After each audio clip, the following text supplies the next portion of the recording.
오늘 우리에게 주시는 하나님의 말씀 민수기 20장 1절에서 9절 말씀에서 보겠습니다. 민수기 20장 1절에서 9절 말씀입니다. 우리 다 같이 읽겠습니다. 첫째 달에 이스라엘 자손 곧 온 회중이 신광야에 이르러 백성이 가데스에 이르더니 미리암이 거기서 죽음에 거기에 장사되니라. 회중이 물이 없으므로 모세와 아론에게로 모여드니라. 백성이 모세와 다투어 말하여 이르되 우리 형제들이 여호와 앞에서 죽을 때에 우리도 죽었더라면 좋을 뻔하였도다. 너희가 어찌하여 여호와의 회중을 이 광야로 인도하여 우리와 우리 짐승이 다 여기서 죽게 하느냐. 너희가 어찌하여 우리를 애굽에서 나오게 하여 이 나쁜 곳으로 인도하였느냐.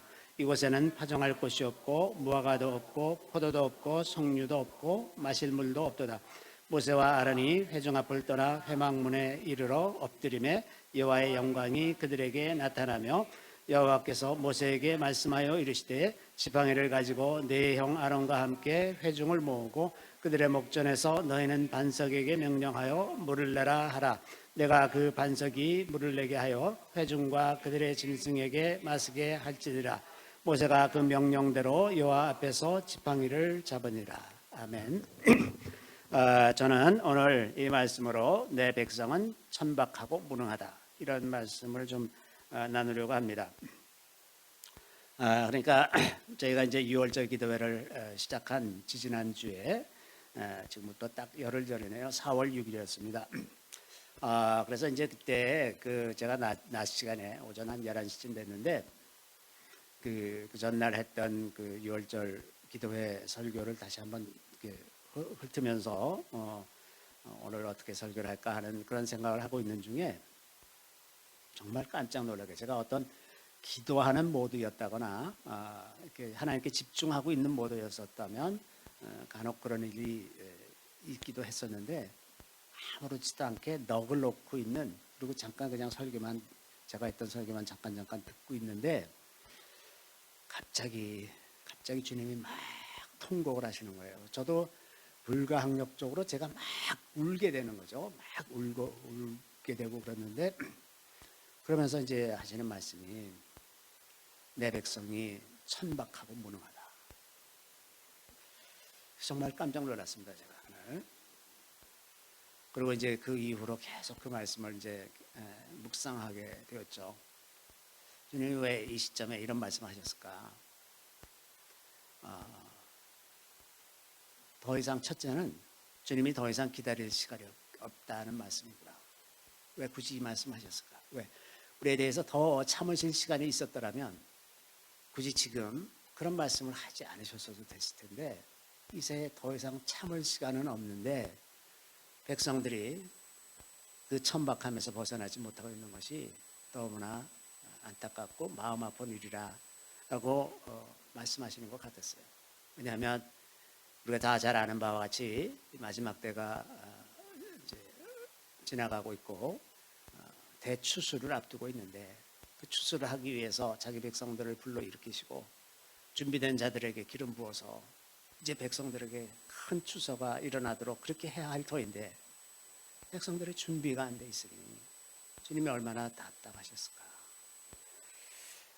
그런 생각을 했습니다. 그러면서 이제 제가 천박하다, 이 천박함이 어디서 오는 걸까?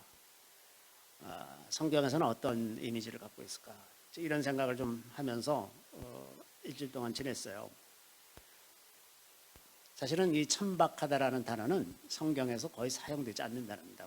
특히 우리말 번역의 성경에서는, 다만 갈라디아서 4장 9절 거기에 보면 이 천박한 초등학문으로 돌아가려고 하느냐, 그러면서 이 세상의 학문이 천박하다, 그거에 대해서 표현할 때 천박하다라는 단어 이외에는 천박하다는 단어는 없어요. 그런데 이 사전적으로 이 천박하다라는 단어의 뜻은 이제 학문적으로 깊이가 없고 말과 행동이 상스럽다, 이런 식으로 이제 사전적으로 번역이 되더라고요. 자, 이렇게 주님께서 우리에 대해서 말씀하시기를 천박하다라고 표현하실 만한 그런 것들이 무엇일까 하고 생각하는 동안 제가 이제 제 나름대로 이것이 아마 제일 주님이 보시기에 천박하게 느껴지고 마음이 아파하는 그런 것일 거다라는 것이 몇 가지 생각이 들었는데, 첫 번째는 계속 두려움에 떨면서 사는 것입니다. 그리고 두 번째는 불평하며 사는 것입니다. 그리고 세 번째는 용서하지 못하고 사는 것입니다. 이것들은 아무리 생각해도 성경에서 굉장히 끊임없이 주님의 마음을 아프게 하는 것들이었죠. 그런데 사실은 이런 일들이 특히나 이 마지막 때에 이게 강하게 일어납니다. 그래서 디모데후서에 보면 3장에 보면 이런 말씀이 있죠. 너는 이것을 알아 말세에 고통하는 때가 이르러 사람들이 자기를 사랑하며, 이제 천박함이 그 뿌리가 여기서부터 시작되죠. 자기를 사랑하며 돈을 사랑하며 자랑하며 교만하며 비방하며 부모를 거역하며 감사하지 아니하며 거룩하지 아니하며 무정하며 원통함을 풀지 아니하며 모함하며 절제하지 못하며 살아오며 선한 것을 좋아하지 아니하며, 다 하나님의 사랑과는 관계가 없고 가장 멀리 가 있는 상태 같은 그런 상태가 이제 이 마지막 때에 일어날 일들인데, 저는 오늘 아침에 인터넷 뉴스를 보면서 깜짝 놀란 것은 미국의 워싱턴주에서 한 법안을 통과시켰는데, 그 법안은 뭐냐면 어린 자녀가 성전환 수술을 받고자 하는데 부모가 해주지 않으면 자녀의 친권을 빼앗는 법이에요. 부모 안 해줘? 넌 더 이상 부모에 대한 자격이 없어. 이런 법안을 통과시켰다는 거예요. 우리가 이런 시대에 살고 있습니다. 이게 도대체 말이 안 되는데 이런 것이 아무렇지도 않게 일어나는 이 시대잖아요. 자, 배신하며 조급하며 자만하며 쾌락을 사랑하기를 하나님 사랑하는 것보다 더하며 경건의 모양은 있으나 경건의 능력은 부인하니 이 같은 자들에게서 내가 도와서라. 이제 이런 것이 마지막 때의 특징이고, 이 천박함이라는 것이 마지막 때에 더 아마 극에 달하는 그런 상황이 아닐까, 이런 생각이 듭니다. 첫 번째, 우리가 두려움에 대해서 생각해 보면 두려움이라고 하는 것은 사실은 우리의 영혼을 지배하는 핵심적인 질서입니다. 우리는 무엇이든지 두려워하면서 살아요. 어떤 사람들은 하나님을 두려워하면서 살겠지만 대부분은 돈을 두려워하거나 아니면 다른 어떤 존재들, 사탄이나 어떤 권력이나 이런 것을 두려워하면서 삽니다. 그래서 우리가 누구를 두려워하느냐에 따라서 우리의 삶의 모양이 완전히 달라질 수밖에 없습니다. 그런데 문제는 정말 하나님을 두려워하면서 사는 사람이 극히 적다는 거예요. 극히 적어서 정말 하나님의 뜻대로, 하나님이 원하시는 대로 사는 그런 사람을 우리가 우리의 삶의 주변에서 만나기가 너무 어렵다고 하는 겁니다. 사실은 이 말 자체가 모순입니다. 두려워하는 그리스도인들, 이 말 자체가 모순이에요. 왜냐하면 우리가 그리스도인이라면, 천지 만물을 창조하신 하나님을 믿는 그리스도인이라면 당연히 두려워하지 않으면서 살아야 되는 겁니다. 왜? 그분이 우리의 주인이신데 우리가 누구의 명령을 따르면서 살고 누구를 두려워하면서 사는 겁니까? 도대체? 그러니까 사실은 모순인데 이것이 거의 모든 그리스도인들에게 동일한 방식으로 나타나죠. 그래서 우리가 두려워하는 것은 우리에게 거의 실존적인 조건이나 마찬가지입니다. 그리고 우리가 이렇게 두려워하면서 살아야 되는 그 수만 가지 이유들을 하나님도 알고 계세요. 우리가 어느 정도 두려워하면서 사는 것에 대해서 하나님이 우리를 탓하고 꾸짖고 그러시지는 않습니다. 그런데 아주 오래 믿고 평생을 믿어도 계속해서 두려움에 사로잡혀 있다면 주님은 어떻게 생각하실까요? 가령 우리가 어린아이들을 생각해 보면 어린아이들이 그 부모의 품에 안에 있을 때는 두려움이 없습니다. 어린아이들은 걱정이 없어요. 두려움이 없어요.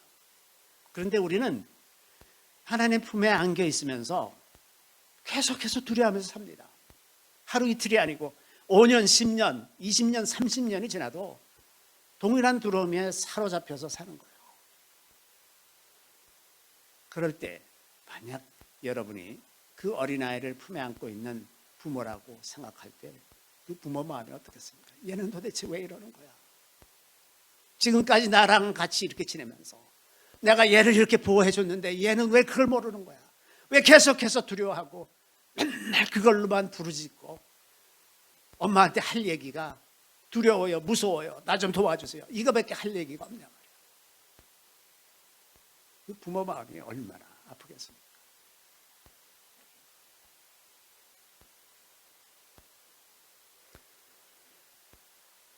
왜 우리는 이렇게 두려워할까? 많은 세월을 지내면서도 우리는 이 두려움을 떨쳐내지 못하는 삶일까? 이것이 우리의 삶을 천박하게 만든다면 그 천박함의 뿌리가 무엇일까? 저는 그것이 아마 기억하지 못하는 것이라고 생각합니다. 기억이 안 만들어져요. 우리는 많은 경우 우리의 일상 속에서 이런저런 기도 제목을 가지고 하나님 앞에 기도합니다. 근데 세월이 지나다 보면 그 문제들이 어느새 잊혀져 있어요. 그리고 그렇게 걱정하던 일이 일어나지 않고 지나가는 경우가 이제 대부분이죠. 근데 그럴 때 이걸 하나님께서 나를 구원하셨다라고 명백하게 기억하는 일이 얼마나 있을까요?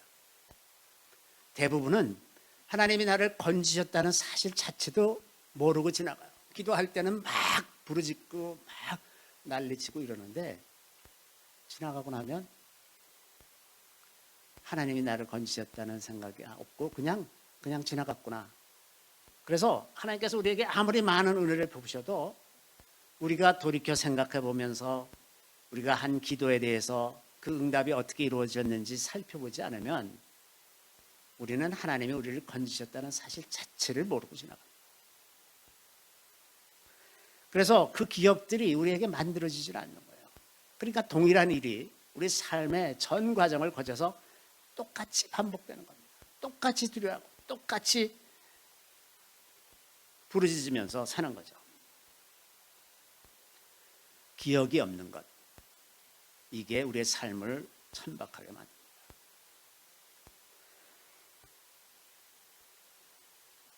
하나님께서 하신 일을 아예 모르는 그런 경우도 있지만은 알아도 기억하지 않는 것들이 많죠.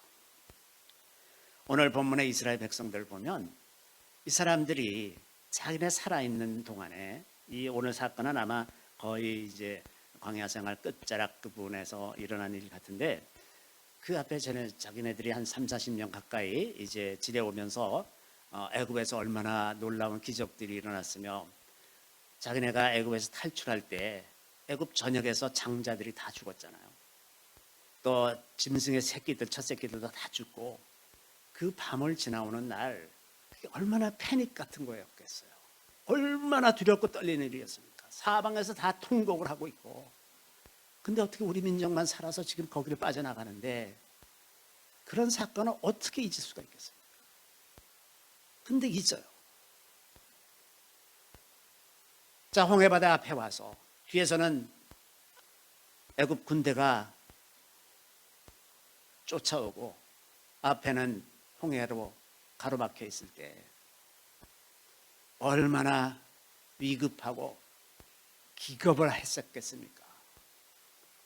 그런데 놀랍게도 그 바다를 가르고 길을 건너는데 애굽 사람들은 다 빠져 죽고 자기네는 완전하게 살아남고 이것도 어떻게 잊어버릴 수가 있는 일이겠습니까? 어떻게 이런 큰 일을 잊어버릴 수가 있겠습니까?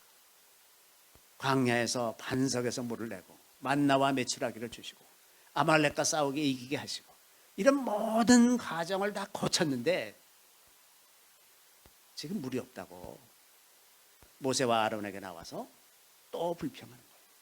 니네가 왜 괜히 우리를 애굽에서 이끌어내서 이 험한 땅, 이런 땅을 이끌고 왔느냐. 자, 이 사람들은 도대체 어떻게 된 사람들일까? 어떻게 이렇게 기억이 없을까?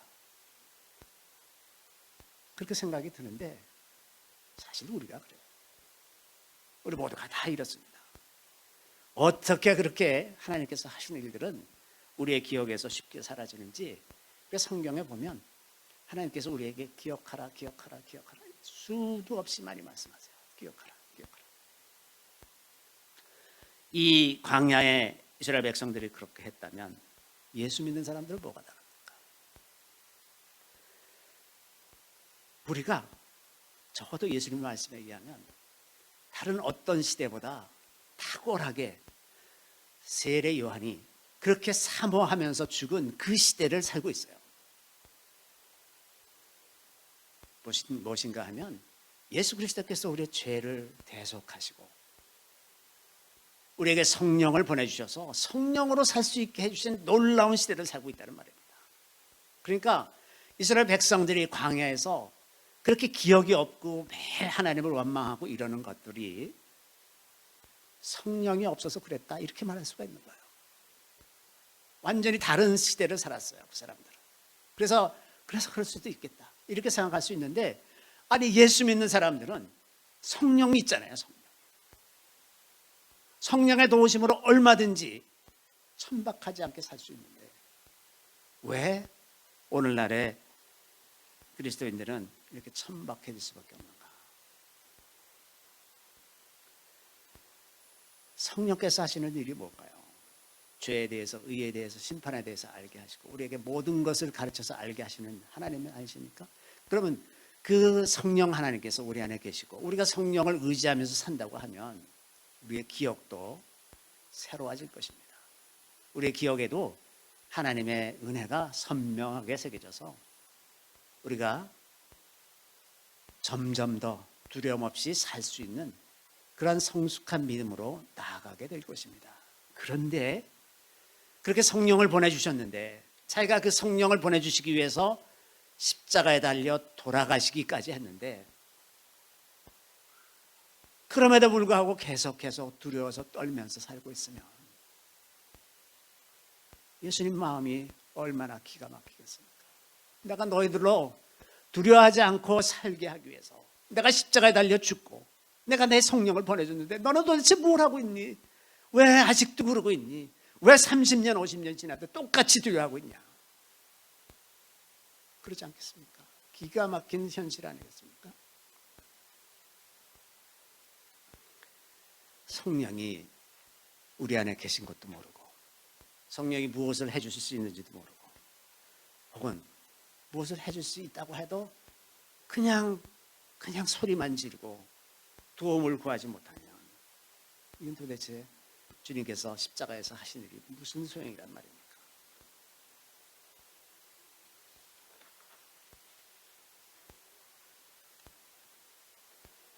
우리가 이렇게 성령을 무시하고 성령의 인격적인 존재를 무시하고 사는 것이 성령을 무시하고 사는 것 아닙니까? 그러면 그것이 주님께서 말씀하시는 바 성령을 회방한 죄가 아닐까요?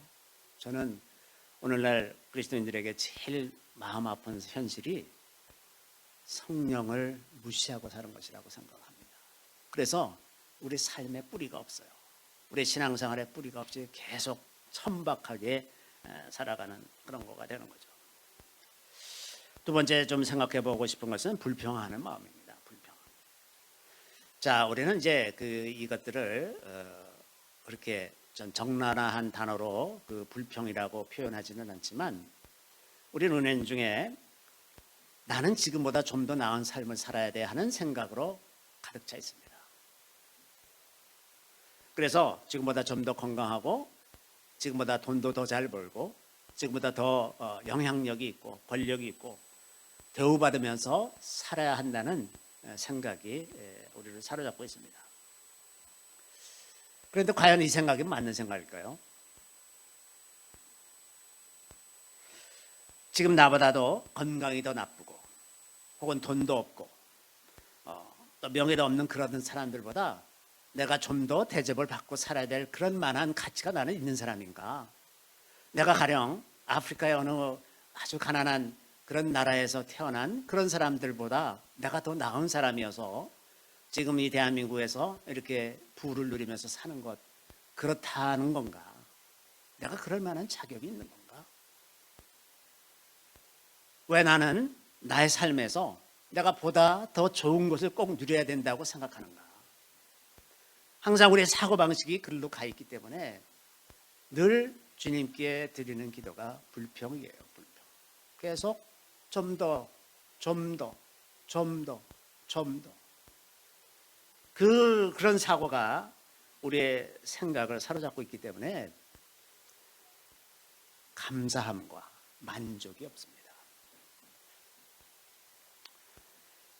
오늘날에도 전 세계 인구의 한 3분의 1은 하루 한 끼 먹습니다. 하루 한 끼. 그 가난의 수준이 우리가 생각하는 것보다 훨씬 더 심각하고, 대한민국은 아마 기본적으로 세계 10% 이내에 들 뿐만 아니라 어떤 통계에 의하면 차를 몰고 다니면 이미 5% 안에 드는 사람들이라고. 전 세계에서 차를 가지고 있는 사람들이 그렇게 많지가 않은 겁니다. 자, 그래도 우리는 계속해서 좀 더 이렇게 하다 보니까 하나님께 드리는 기도가 감사하는 것보다는 뭔가를 자꾸 요구하고 불평하는 그런 생각이 드는 거죠. 이스라엘 백성들도 왜 끊임없이 불평합니까? 나는 좀 더 이거보다 나은 환경에서 살아야 되는데 내가 왜 이런 광야에서 고생을 하고 있어야 됩니까? 이제 다 이러고 불평하고 있는 거잖아요. 니들이 뭔데? 이스라엘 백성들이 뭔데 하나님이 그렇게 대하면 안 된다고 자꾸 불평을 하는 거예요.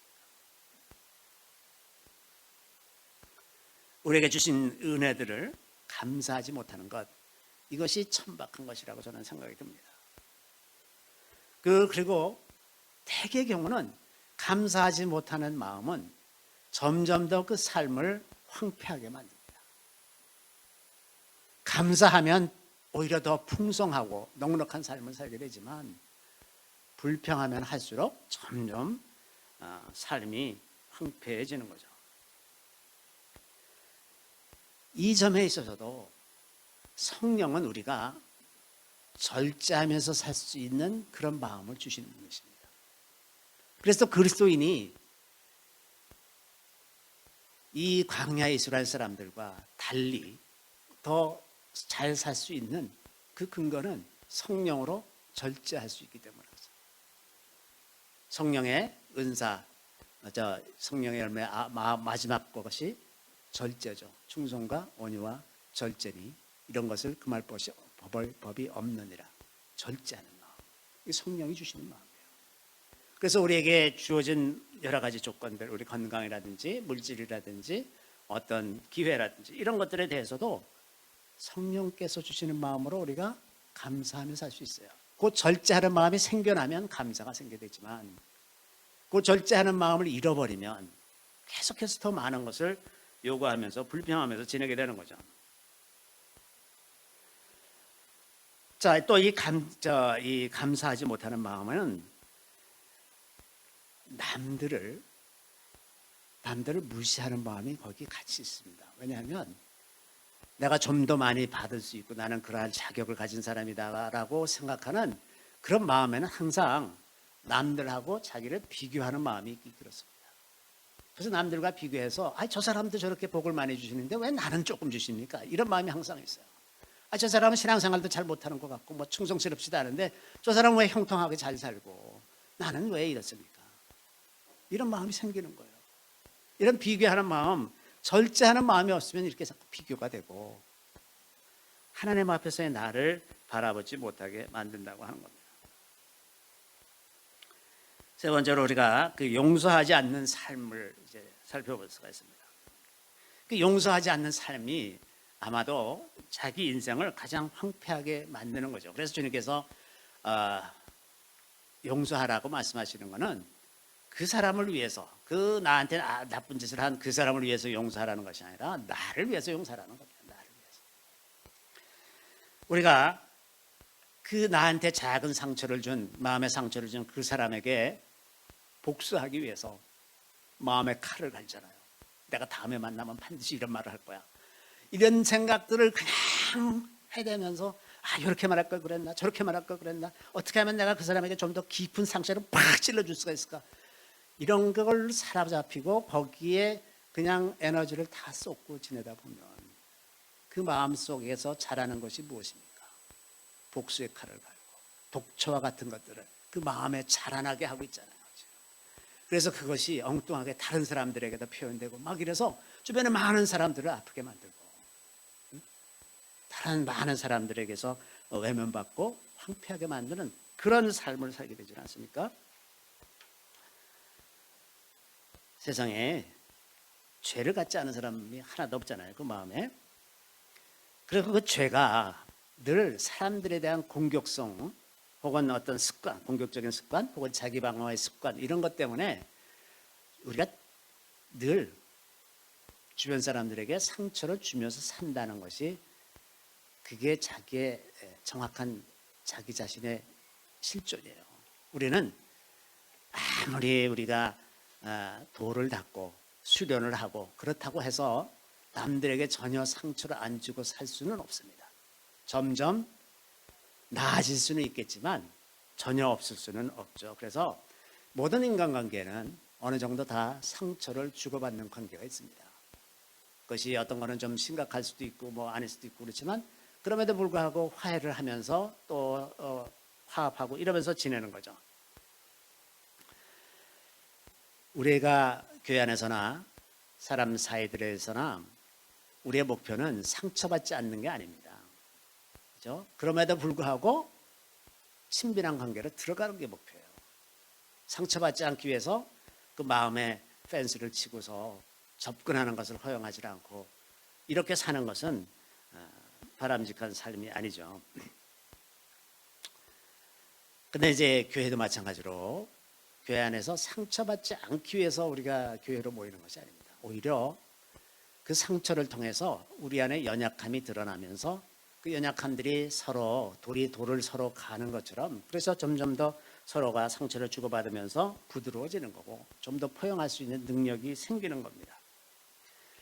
아니 이 교회라는 것은 다 나도 하나님의 자녀고 구원받은 하나님의 백성이고 상대방도 그렇잖아요. 그러면 우리의 인식이 이 사람들이 다 하늘나라에서 영원히 같이 살 사람들이잖아요. 근데 그 안에서 용서하지 못하고 받아들이지 못하면 도대체 그 사람은 어디로 가야 되는 거예요? 우리가 왜 용서하지 못하는가? 아주 뭐 성경이 여러 번 얘기하는 것처럼 간단합니다. 자기가 용서받은 것을 몰라서 그래요. 자기가 얼마나 많은 큰 죄를 졌고 그리고 그 죄 하나를 용서하시기 위해서 주님께서 희생하신 그 희생이 무엇이었는지 알지 못하는 겁니다. 우리가 생각하기에는 내가 아주 정말 작은 죄밖에 안 짓는 사람인 것 같아도 그 한 죄를 용서하시기 위해서 예수님이 십자가에 달려 돌아가셨어야 했다는 것입니다. 우리는 아무리 작게 보여도 우리 눈에는 아주 작은 죄라고 한 것 같아도 하나님이 보시기에는 그 죄 때문에 예수님이 십자가에 돌아가셔야 되는 겁니다. 우리의 죄가 작다고요? 남들에 비하면 나는 10,000,000,000도 안 된다요?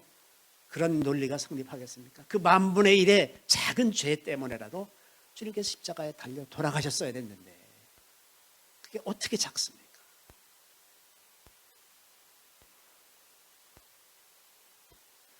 그래서 사람들이 그 죄에 대한 희생이 얼마나 큰 건지를 알지 못하기 때문에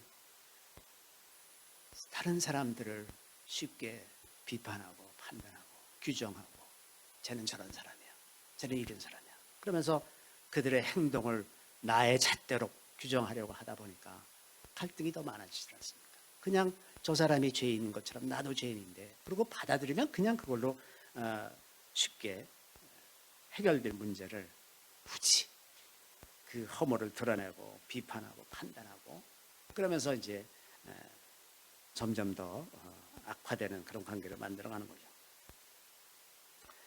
성령께서 하시는 일에 아까 말씀드렸던 것처럼 죄를 깨닫게 하시는 것이 제일 중요하고 우리에게 너무나 필요한 일입니다. 왜냐하면 우리가 죄를 모르면 하나님 앞에 바로 설 수가 없잖아요. 근데 성령께서 우리 안에 계셔서 죄를 깨닫게 해주시는 거거든요. 그래서 우리가 죄를 깨닫게 하실 때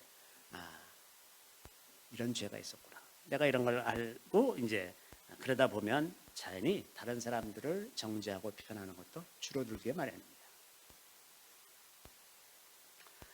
제가 이제 요즘에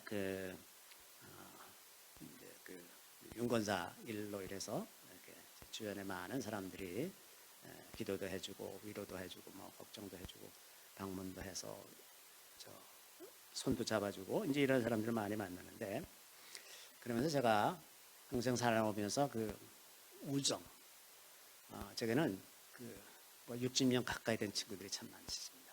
아주 어렸을 때부터 친구가. 그러면서 이제 이 우정에 대해서 다시 이렇게 생각을 해봐도 항상 그렇게 좋은 관계들은 아니었었어요. 늘 티격태격하기도 했다가 멀어지기도 했다가 다시 가까이 했다가 그 60여 년, 60년 가까운 세월 동안에 그런 일들이 많이 있었지만 꾸준히 서로 있는 그대로 상대방을 용납하고 비판하지 않고 계속 받아들이고 또 받아들이다 보니까 이제 오늘날까지 오게 되는 거잖아요. 그렇게 오랫동안 서로 용납하면서 존중하며 사랑하면서 지내는 관계가 지금 와서 돌이켜 보면 얼마나 소중한지 알 수가 없습니다. 이런 것처럼 서로 상처를 주고받는 일을 두려워할 것이 아니라 더 관계를 깊게 맺는 것, 더 깊은 우정으로 나아가는 것을 초점을 두어서 그렇게 지내면 훨씬 더 병박하지 않고 천박하지 않은 그런 삶을 살 수 있을 것이라는 생각이 듭니다. 마지막으로 한 가지만 좀 말씀드리고 싶은 것은 우리가 주님을 이해하려는 마음을 좀 가졌으면 좋겠다. 제가 오늘 쭉 이렇게 말씀드린 것처럼 주님이 얼마나 마음 아플까. 자기가 할 수 있는 것을 다 해주셨잖아요. 더 이상 어떻게 해주시겠습니까? 자기 목숨을 내어주셨는데 우리 한 사람 한 사람을 위해서 주님이 상대하는 사람이 전 인류라고 해서 주님은 n분의 1의 마음으로 우리를 대하시는 분이 아니세요. 주님은 우리 한 사람 한 사람을 전심으로 대하시는 분이십니다. 그런데 그 많은 사람들, 그리스도를 믿고 하나님의 백성이 되었다고 하는 많은 사람들 중에 정말 주님의 이런 안타깝고 아픈 마음을 이해하고 주님의 위로가 되어드리고 주님께 좀 기쁨이 되어드리려고 하는 사람은 과연 몇이나 될까요? 너무나 많은 경우 주님께 이거 달라 저거 달라 왜 이거 안 해주냐, 왜 저 사람은 저렇게 하는데 나한테는 요거밖에 안 해주냐, 맨날 지겹도록 듣지 않으셨겠어요?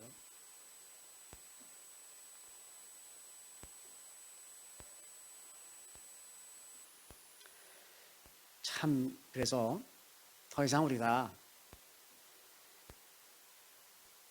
주님을 이렇게 무시하고 인격적으로 대우하지 못하면서 살 것이 아니라 주님의 친구가 좀 되어주시면 좋겠다. 매일 두려워하고 불평하고 용서하지 못해서 주님의 마음을 아프게 할 것이 아니라 그 아픈 주님의 마음을 위로하고 주님 힘드시죠? 이런 말도 좀 한번 하고 좀 더 친밀한 관계로 들어가면 좋지 않을까. 그 많은 영성가들이 하는 공통된 얘기가 하나 있습니다. 예수님에게는 친구가 없다는 거예요. 친구가 적다고 하는 겁니다. 친구가 적다. 참 슬픈 현실입니다. 그런데 사실 주님이 친구를 원하시지 않느냐? 그렇지 않잖아요. 요한복음에서 얘기하는 것처럼 친구를 위하여 자기 목숨을 버리면 이보다 더 큰 사랑이 없나니 친구는 친구를 위해서 목숨을 버리는 사람. 너는 나의 친구라.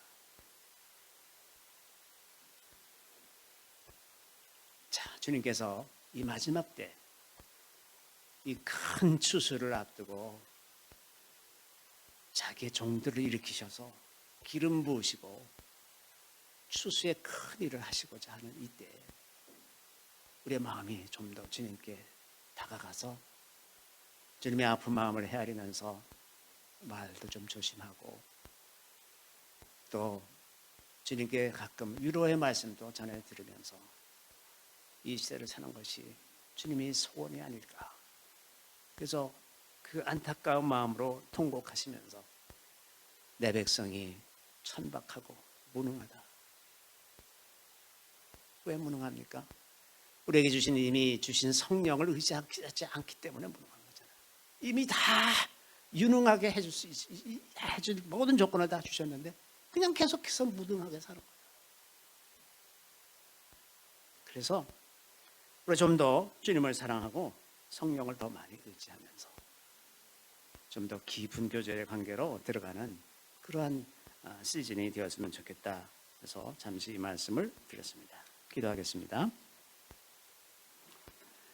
놀라우신 주님, 주께서 얼마나 많은 희생을 치르고서 우리를 구원하여 자기 백성으로 삼으셨는데